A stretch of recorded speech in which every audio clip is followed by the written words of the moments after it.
तिष्ठत उष्ठत गोविन्दं त्याज नित्यं जगत्पते तया चोत्थितमानेन चोत्थितं भुवनत्रयम्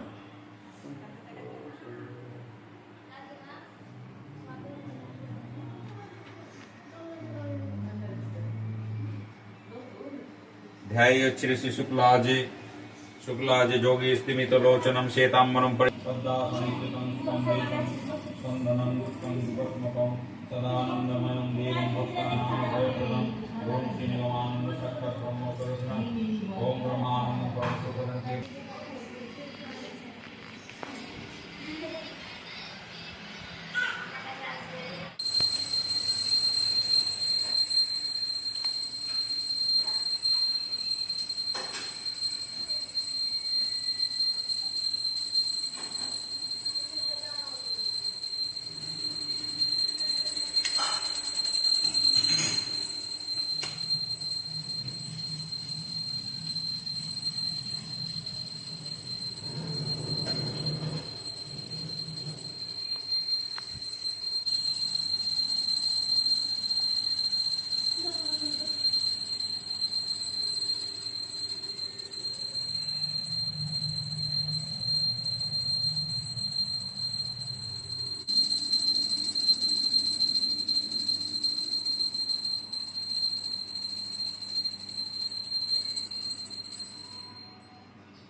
Hanya itu ini ada.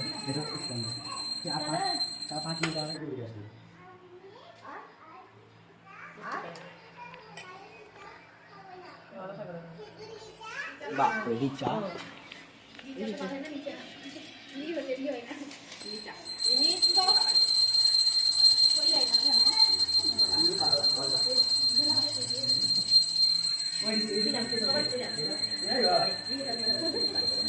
এই আস্তে আস্তে নিচে নামা কি করছো? ওই আলোটা জ্বালাটা করে দেখি। এই মুখ আছে ভিডিও কল করা দিদি বিড়ালের জন্য রাস্তা নাকি তিনটা খাওয়া দিবে দিদি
people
মন্দিরে উঠুক জাগিয়া হৃদয় মন্দিরে উঠুক জাগিয়া প্রেমময় তব মূরতি খান প্রেমময় তব মূরতি খান অভয় চরণে প্রণমী আমরা অভয় চরণে প্রণমী আমরা কর মদে আশিস দান কর মদে আশিস দান এস প্রেমময় নিগমানন্দ গৌরব রবি কীর্তিমান এস জ্ঞানবান এস গুণবান বিপুল বিদ্যা কৃপানি দান এস জ্ঞানবান এস গুণবান বিপুল বিদ্যা কৃপানি দান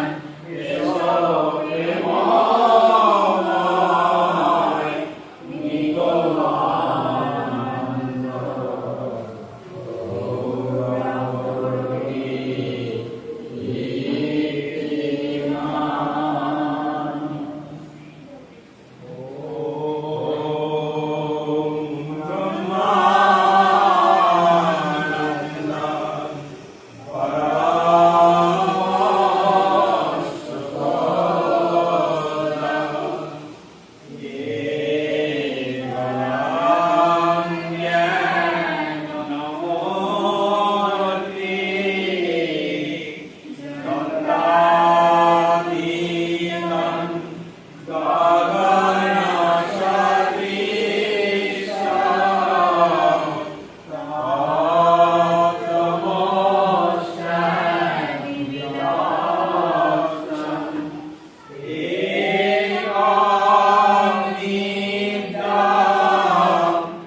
Hare Guru মনসাতে লহরে শরণ বাইরে গুরু পদে মনসাতে লহরে শরণ শ্রী ঠাকুরের বাড়ি।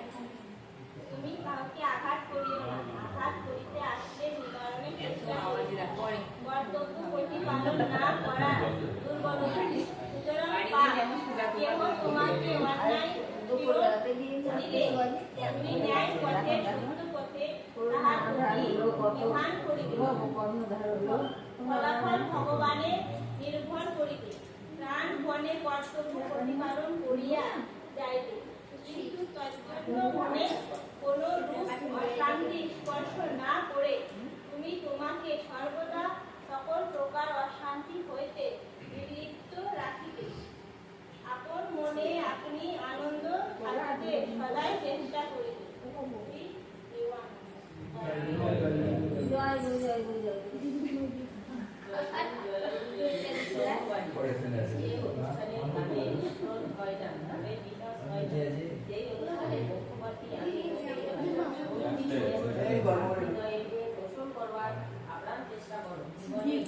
শ্রী বিকাশ যাতে হয় তার জন্য আজ থেকে বুদ্ধি পরিকর হয়। শ্রী ঠাকুর জয় জয়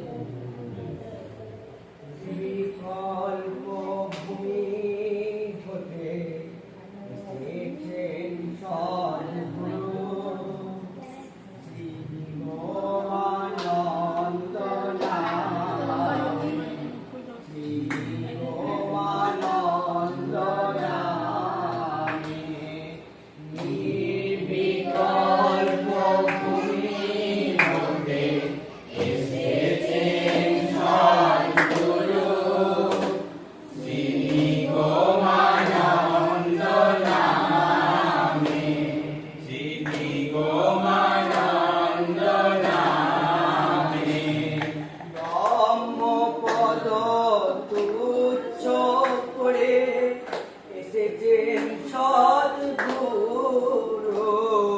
ব্রহ্মপদ তুচ্ছ করে এসেছেন সদ্গুরু শ্রী গোমানন্দ নামে, শ্রী গোমানন্দ নামে নির্বিকল্প ভূমি হতে এসেছেন সদ্গুরু শ্রী গোমানন্দ নামে, শ্রী গোমানন্দ নামে যে পরমাধ্যরে দেব শ্রী শ্রী ঠাকুর মহারাজ শ্রী ঠাকুরে আমাদের এই ধরাধামে এসেছেন, তার স্মৃতিচারণ আমরা করছি। মাতা মানিক সুন্দরী এবং পিতা ভুবনমোহন দীর্ঘদিন কোনো সন্তান না থাকায় সেই মাতা মানিক সুন্দরী কার্তিকীয় ব্রত পালন করেন সন্তান লাভের জন্য। সেই কার্তিকীয় ব্রত করার ফলে মাতা মানিক সুন্দরীর কোল আলো করে 1287 সালের 4 ভাদ্র পূর্ণ ঝুলন পূর্ণিমা তিথিতে বৃহস্পতিবার সেই মানিক সুন্দরীর কোল আলো করে এক জন্ম নিলেন দেব শিশু।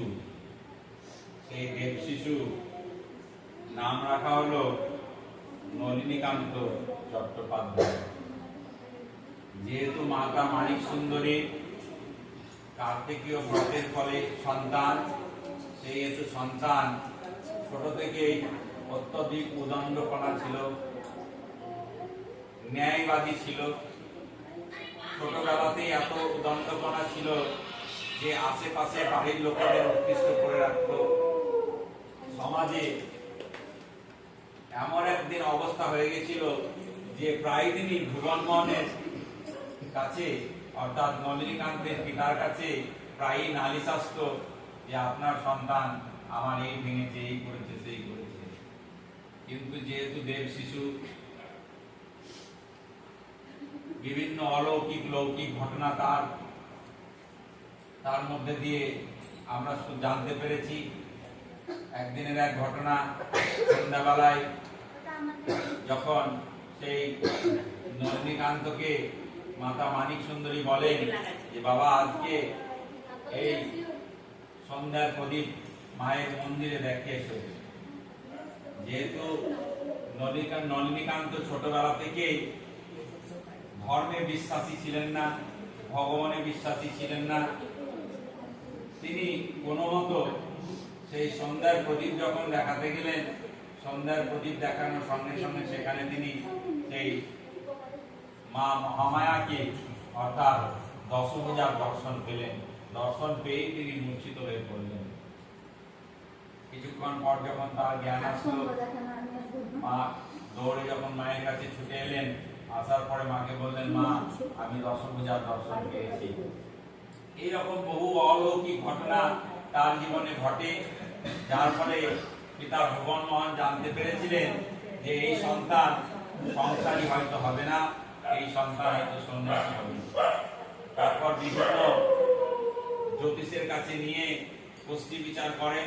কুষ্টি বিচার করে দেখা যায় যে সেই কুষ্টি বিচার জন্ম সময় অনুসারে জন্মক্ষণ অনুসারে যখন কুষ্টি বিচার করা হয়, কুষ্টি বিচারে লেখা হয় যদি এই সন্তান সংসারে থাকে তাহলে রাজা রাজা হবে, আর যদি এই সন্তান আপনার সংসার ত্যাগী হয় তাহলে শ্রেষ্ঠ থেকে শ্রেষ্ঠতম হবে, সন্ন্যাসীদের মধ্যে গুরুগিরি করবে, শ্রেষ্ঠতম হবে। সেই মহাবাক্য অর্থাৎ সেই যে কুষ্টি বিচার সেইটাই তার পরবর্তী হলো। পরবর্তী জীবনে 1304 সালে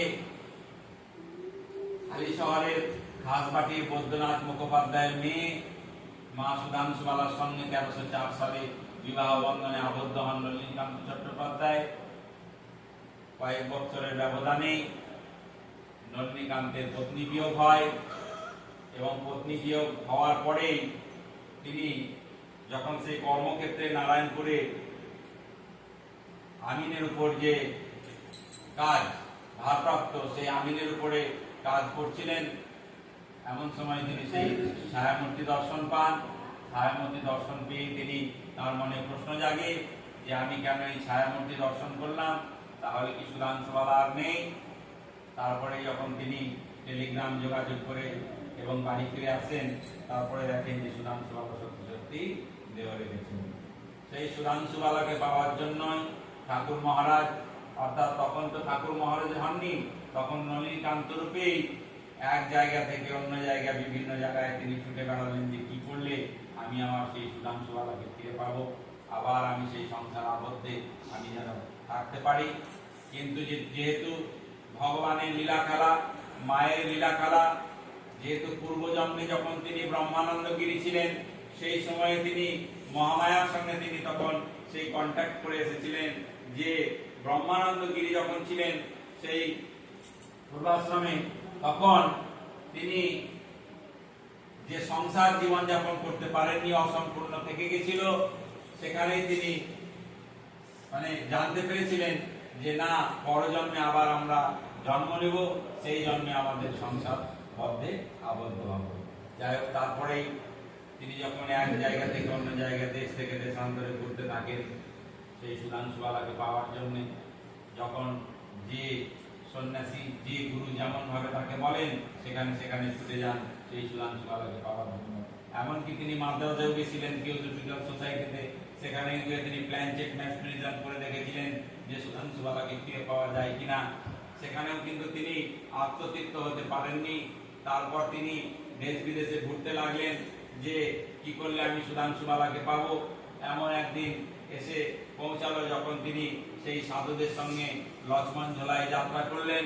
লক্ষ্মণ ঝোলায় যাত্রা করে যখন গুরুর সন্ধান পেলেন না, পত্নী বিয়োগ যখন হয়ে গেল, পত্নীর যখন সন্ধান পেলেন না, তখন তিনি মনে মনে ভাবলেন যে আমি আর এই দেহ রাখবো না, এই দেহ রেখে আমার লাভ কিছু নাই, আমি আগামী ভোরেই লক্ষ্মণ ঝোলার খড়গঙ্গাস্রোতেই আমি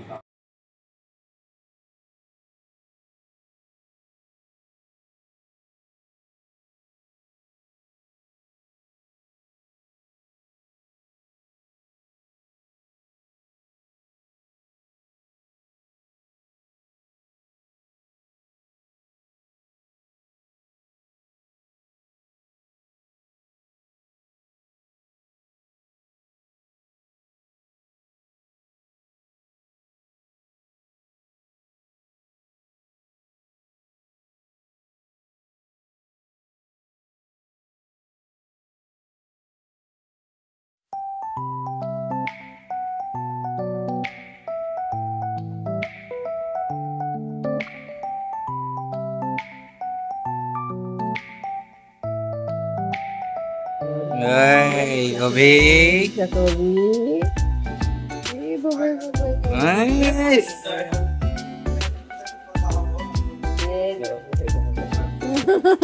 Hey,